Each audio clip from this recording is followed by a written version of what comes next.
She is not broken, she is buried. Beneath the silence, the smiles, and the survival, lives a story untold. Healing her is not about fixing what is damaged. It is about uncovering what is forgotten. Let us walk through 5 key passages on this inward journey of healing. The wound she carries is not just a mark of suffering. It is a doorway. It speaks in silence, often buried beneath years of endurance and masks crafted to survive. But the wound, though painful, is sacred. It is not the end of her, but the very beginning of her awakening. It is there that her soul whispers, not in logic, but in symbols and sensations. The ache in her chest, the weight in her belly, the tension in her throat, all of it is communication from the depths of her being. To heal her, she must turn inward, not to escape the world, but to re-enter it as her true self. When she stops resisting the pain and starts listening to it, she learns that the wound is not a curse. It is a compass. It points her back to the places within that were ignored, abandoned, or misunderstood. It leads her to the memory of when she first disconnected from herself to belong, to please, or to protect. In tracing that pain with reverence, she uncovers a forgotten truth. Her pain has purpose. Every wound holds within it a fragment of her essence that was split off. And so, healing is not erasing what hurt her. It is retrieving what was lost. Through this retrieval, she gains not just knowledge, but wisdom, not just understanding, but depth. Her wound becomes a teacher, one that asks her to feel what she once numbed, to name what she once silenced, to hold what she once feared. It teaches her that strength is not in how well she hides the pain, but in how tenderly she can cradle it. When she no longer rushes to escape the wound, but meets it with courage and compassion, something profound happens. Her suffering becomes meaning, her scars become maps, her heart, once heavy with grief, begins to beat with the rhythm of inner truth, and from this truth, she no longer just survives, she becomes. The wound no longer defines her. It refines her. The wisdom she longed for was never outside of her. It lived quietly in the most painful places, waiting not to destroy her, but to awaken her. She must reclaim her projections. For too long, she has seen herself through the distorted reflections cast by the outer world, mirrors shaped by the opinions of others, the demands of culture, and the voices from her past that told her who she should be. She gave away pieces of herself unknowingly, letting others hold her worth, her value, her identity. What she loved she placed upon others, what she feared she exiled, and in doing so, she lost sight of what was truly hers. To reclaim her projections is to take back her power. It is to understand that much of what she sees in others, whether adoration or resentment, is a reflection of the unseen within herself. The qualities she admires in another woman, the courage, the beauty, the grace are often parts of her own soul she has not yet claimed, and the traits she criticizes or avoids may be fragments of her shadow, asking for acknowledgement. This is not blame, it is awakening. She must recognize that her judgments, her desires, her aversions are not just reactions. They are revelations. Every emotional charge points to a place within her psyche where something lives unintegrated. When she envies another's freedom, it may be because she has caged her own. When she feels small next to another's voice, it may be because she has silenced her own. When she gives her heart too easily or protects it too fiercely, it may be because she has not yet given it fully to herself. Reclaiming projections is not an act of shame, it is an act of ownership. It is the moment she looks within and says, "This is mine, my anger, my tenderness, my brilliance, my darkness, all of it belongs to me." And in that ownership, she no longer needs to control the outside world to feel safe, seen, or whole. She no longer waits for validation or runs from criticism. She begins to see herself clearly, no longer fragmented by projections, but gathered into wholeness. And as she reclaims herself, she gains clarity in her relationships. She sees others not as threats or ideals, but as companions on the same path. No longer casting her inner world outward, she becomes centered within.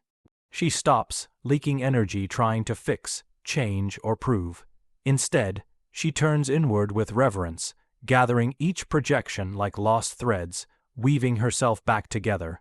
This is the quiet revolution of healing. It does not happen in noise, but in awareness. It begins with the brave decision to stop looking outward for the answers and to start meeting the inner world with compassion.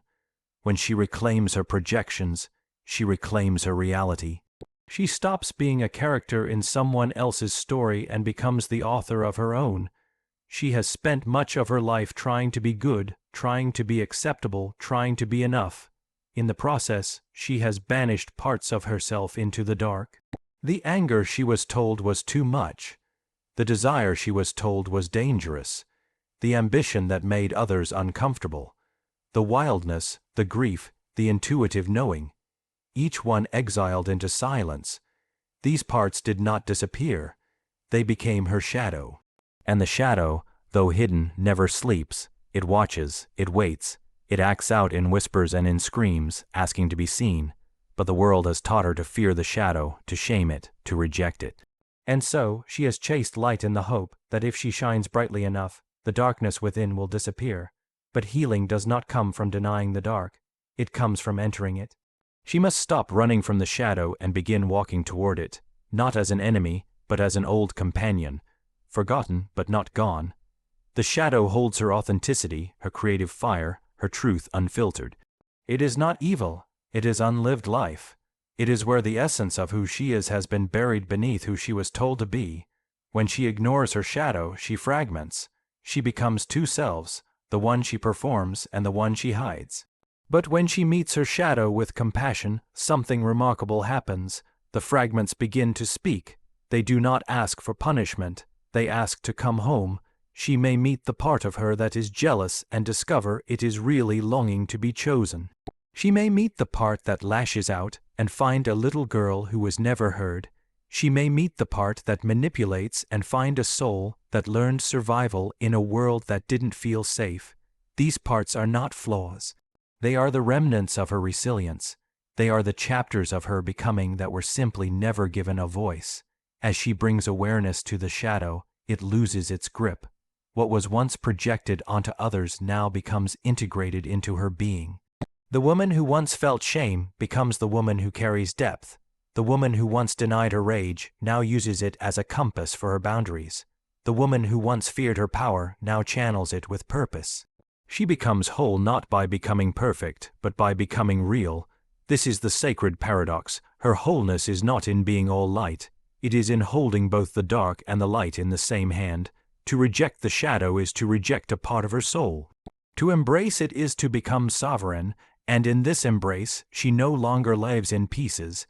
She becomes the full spectrum of her humanity, soft and wild, kind and fierce, wounded and wise.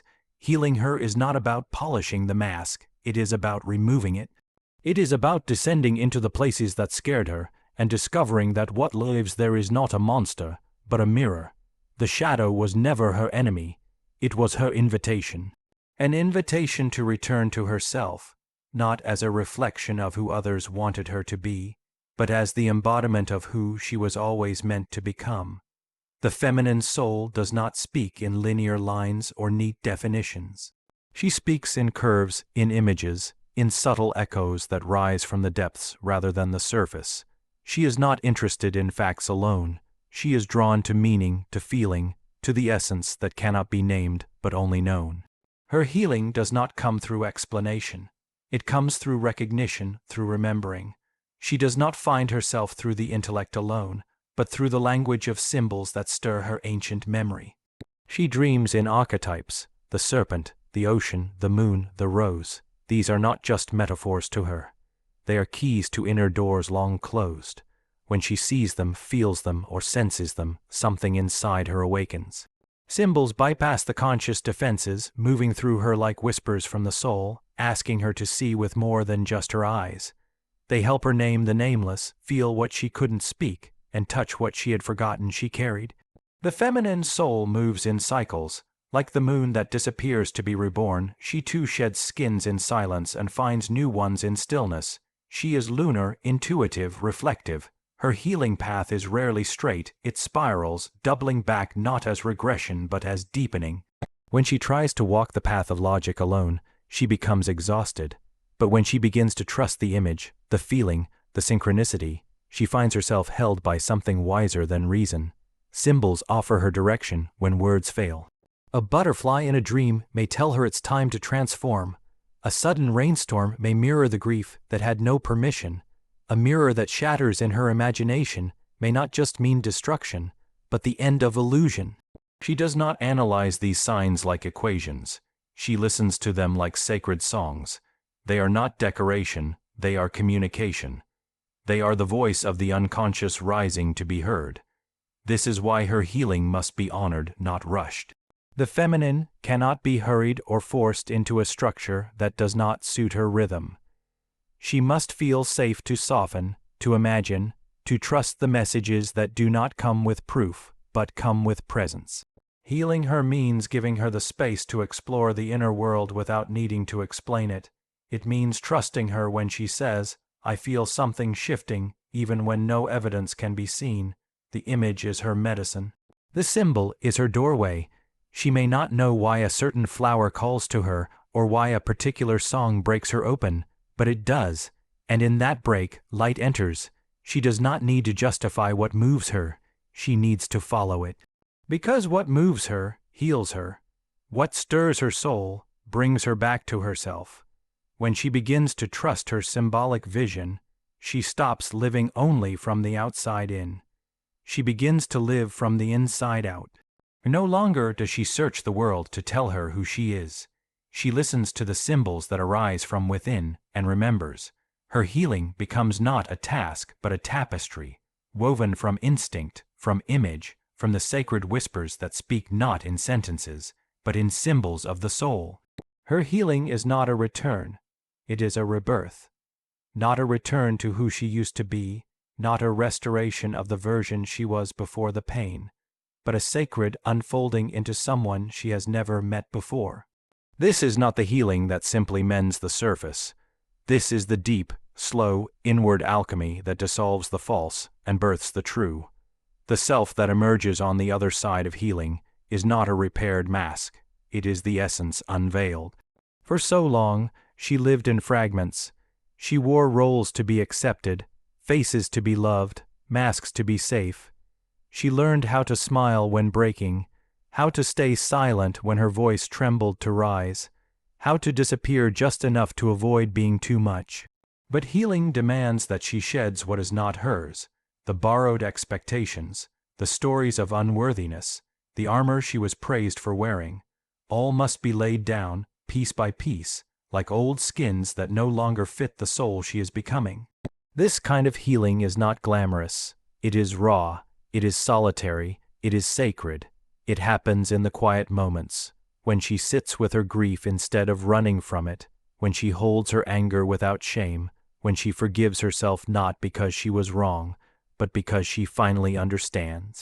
It happens when she stops seeking permission to exist fully and realizes she was always worthy of taking up space, of being seen, of being whole.